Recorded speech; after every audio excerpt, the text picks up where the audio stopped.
Bonjour à tous, c'est Jean-Pierre Ilham, bienvenue sur ma chaîne YouTube Compte à l'âme. Et aujourd'hui nous allons voir en fait la puissance de l'épargne, d'accord? La puissance de l'épargne.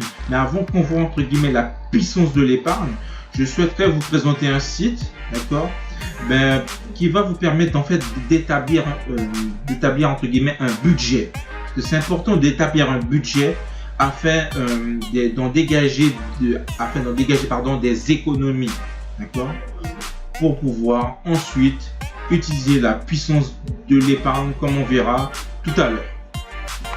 Alors, donc ce site, le voici. Il s'agit en fait de la finance pour tous.com, etc. Donc, vous mettre ça sur Google. Après, il y a aussi outils, calculateur, bref. Je vais peut-être mettre, ce lien, excusez-moi, en dessous de la vidéo, d'accord. Et donc, nous allons voir la puissance. Donc, on va d'abord établir un budget. Donc, ok, on commence.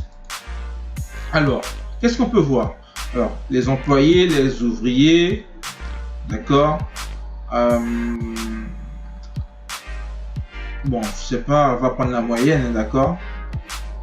Alors, qu'est-ce qu'on voit selon l'INSEE et la DADS, données 2015 publiées en 2017, bon bref. On remarque que c'est le salaire moyen d'après ce que je vois, hein. On va dire entre 1600 et 1700, d'accord. Donc on va plus se rapprocher de 1500 net, d'accord. Ok, donc on part du principe que c'est 1600. Donc je vais baisser un petit peu pour que ce soit vraiment que je prenne le maximum de cas possible, hein, d'accord. Ok, donc on va prendre cette base, pardon. Alors, donc nous avons là la partie revenus, salaire et autres revenus, d'accord. Nous avons salaire et autres revenus 1500 €. Donc la fréquence elle est mensuelle, hein, donc vous pouvez régler, hein, est-ce que c'est quotidienne, hebdomadaire, mensuelle, trimestrielle, annuelle. Ok, donc nous on va choisir mensuel. Le salaire est versé mensuellement, bref. Donc après, si vous avez des pensions alimentaires, allocations sociales, et peut-être vous touchez aussi des loyers si vous investissez dans l'immobilier, bon bref. Ok, donc ça c'est vous. Donc ça c'est très important parce que voilà, faire un budget, des fois on est à zéro, des fois même si on a un salaire à 1500, 2000, etc. Des fois à la fin du mois on est à zéro. Et voilà, c'est important de bien établir un budget. Ensuite, nous avons la partie dépenses. Donc, toutes les dépenses là, on a programmé mensuellement. La plupart des cas, c'est comme ça, entre guillemets. Alors, loyer et charges, on va dire 600 €. C'est-à-dire loyer et autres petites charges, entre guillemets. Électricité, pardon, on va dire environ 50 €. J'exagère, mais bon, on va dire grosso modo. Téléphone, internet. Exagère, bref. Téléphone, internet, 50 €. Alimentation, on va dire 200 €. Donc là, je pars du principe que vous êtes seul, bien sûr, et que vous n'avez pas d'enfants. Donc la plupart de ces personnes-là, ce sont plutôt des jeunes qui sont tous ceux qui vivent peut-être, je sais pas moi, au lycée, etc. Mais on peut adapter, d'accord. Mais je pars vraiment du principe que vous êtes seul, d'accord. Seul. Ok. Si vous êtes en couple, etc. Bon, ça c'est autre chose. Donc là, on va faire abstraction de tout ce qui est assurance habitation, vêtements, etc. D'accord. Ensuite, on va dire que les sorties, on va essayer de limiter au maximum. On va se faire plaisir un tout petit peu quand même. D'accord. 100 €. Et si vous avez une voiture, 150. Alors, qu'est-ce qu'on peut faire également, hein? Donc, si vous n'avez pas de voiture, vous utilisez le métro ou je sais pas quoi. On peut prendre cette partie, la partie sur la voiture, on peut le mettre dans les sorties, d'accord. Et voilà. Et aussi, donc, si vous touchez des revenus, on va supposer que vous avez à peu près, au niveau d'impôt sur revenu, il faut estimer mensuellement à peu près à 50 € par mois, d'accord. Donc, l'équivalent de 600 € par année. Je pense que ça rentre dans les clous. Enfin, je peux me tromper, hein, mais je pense que ça doit rentrer dans les clous. Ok. Alors, donc voilà, on a établi notre budget. Entre guillemets, pour être donc finance pour tous. Je vais t'en mettre le lien encore une fois en dessous de la vidéo. Qu'est-ce que je voulais dire? Oui, et calculer, pardon. On va calculer tout ça. Ok, donc vous avez au total le revenu 1500. total des dépenses 1200, d'accord. Même 1200 là, on voit que sincèrement, voilà, c'est limite, hein, d'accord. C'est-à-dire que quelqu'un qui est peut-être seul doit faire en sorte d'être assez flexible. Et pour moi, sincèrement, on ne doit pas dépasser 1000 euros, d'accord. 1000 euros maxi, pour moi, c'est pour une personne seule, je pense que voilà. Après, tout dépend de votre situation, où ça va dépendre où vous habitez, etc. Donc, il y a tout ça aussi à prendre en compte. Mais quelqu'un qui vit dans un endroit qui est un mode de vie, le mode de vie n'est pas cher, je pense qu'avec 1000 euros ou un petit peu moins, tout le monde peut s'en sortir. On va partir, on va se dire que les dépenses c'est à hauteur de 1200. Ok, bien. Donc, on peut faire 300 euros d'économie. Ok. Donc, par rapport à cela, ben, on va maintenant parler de la seconde partie de la puissance de l'épargne. D'accord. Ok. Donc, vous avez, entre guillemets, supposons que vous vouliez, je sais pas, un jour avoir 30 000 euros. D'accord, 30 000 euros. Alors, vous avez trois options. Calculer le capital total, calculer le placement de départ pour obtenir le capital total, ou calculer l'épargne périodique pour obtenir le capital total. Donc, on va partir du principe, donc capital 0, on va dire qu'il n'y a pas de, on n'a pas de placement, il n'y avait pas de capital placé au départ. Par contre, ce qu'on va faire, on va mettre nos 300 euros. Donc, nous avons chaque mois, chaque trimestre, chaque année, donc chaque mois. Ok. La durée du placement, on va le mettre à 5 ans. D'accord. Et ensuite, sinon, qu'est-ce qu'on peut faire? Donc, si on peut vraiment pas le faire comme ça, on va, bon, allez, on va dire 10%. Même 12, hein, d'accord, 12%, l'équivalent de 1% par mois.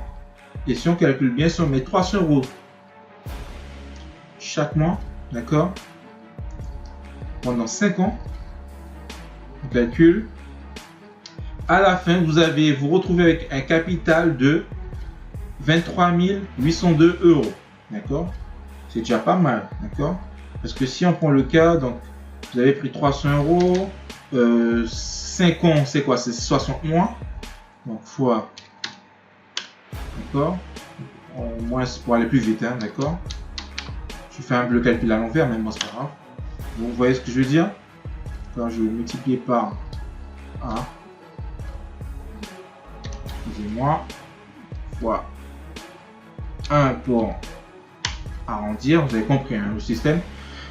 5802 euros. D'accord, c'est pas trop mal. D'accord, c'est vraiment pas trop mal.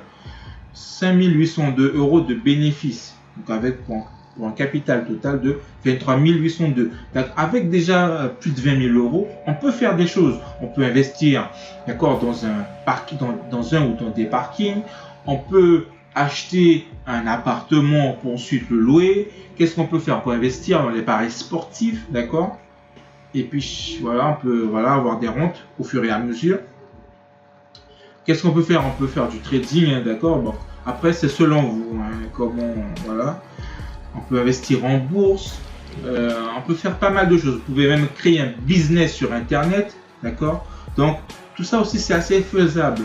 Donc, c'est important de faire en fait, de faire en sorte que l'argent soit à votre service, d'accord. Parce que bien souvent, on se retrouve à zéro. En fait, on enrichit tout le monde, d'accord.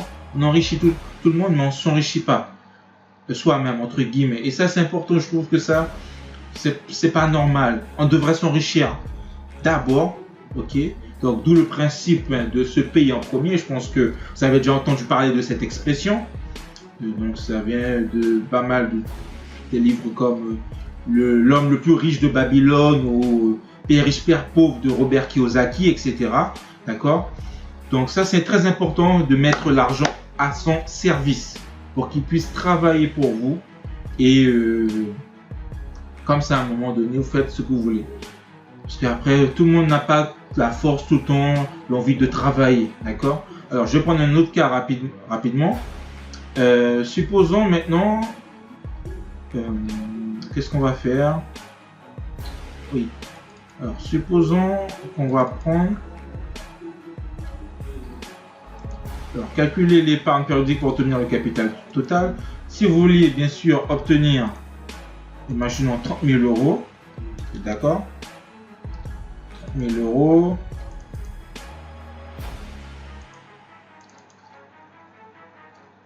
En durée, d'accord, en durée, donc épargne périodique, c'est-à-dire par mois, je voulais épargner chaque mois 300 euros pour une durée de 5 années.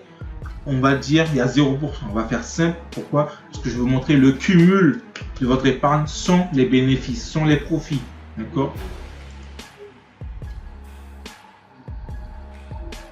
Ça veut dire que là, pour que vous puissiez avoir 30 000 euros, d'accord, il faudrait mettre 508 euros. Vous allez me dire, peut-être d'entre vous, peut-être faire. Après, il faut trouver des solutions, d'accord. Qu'est-ce qu'on peut mettre également? Bon, on va faire plus simple peut-être. On va mettre. Ou on peut pousser jusqu'à, je sais pas moi, 8 ans. On va mettre 8 ans. Il faudrait mettre combien? Voilà. 316 euros tous les mois. D'accord, 316 euros tous les mois. Donc on va vérifier hein, pour que vous puissiez voir. 316 euros tous les mois. Donc, chaque année, ça va vous faire 3692 fois 8 ans. D'accord, ça vous donne un peu plus de. Voilà. Ok. Donc tout ça pour vous dire en fait que c'est que utilisez quand même votre argent pour vous. Mettre l'argent à son service, très important. D'accord. Là, je l'ai fait, vous voyez, il faut, pour avoir 30 000 euros par exemple, il faudrait mettre 316 euros environ, même un petit peu moins, 315 euros, 310 euros, bref, par mois, pendant 8 ans pour pouvoir arriver à 30 000 euros, même sans profit, d'accord. Il n'y a même pas de profit, ok. Donc voilà, en espérant que, franchement, j'espère que du moins, la vidéo vous a plu. Si ça vous a plu, si ça vous a motivé, excusez-moi, je suis fatigué. Si ça vous a motivé, eh ben, je vous dis de partager, liker, commenter, d'accord. Faites-moi connaître, faites connaître excusez-moi, faites connaître un peu, mon travail. Et donc je vous remercie d'avance, d'accord. Ok, à la prochaine, je vous dis à bientôt pour une prochaine vidéo. Allez, ciao!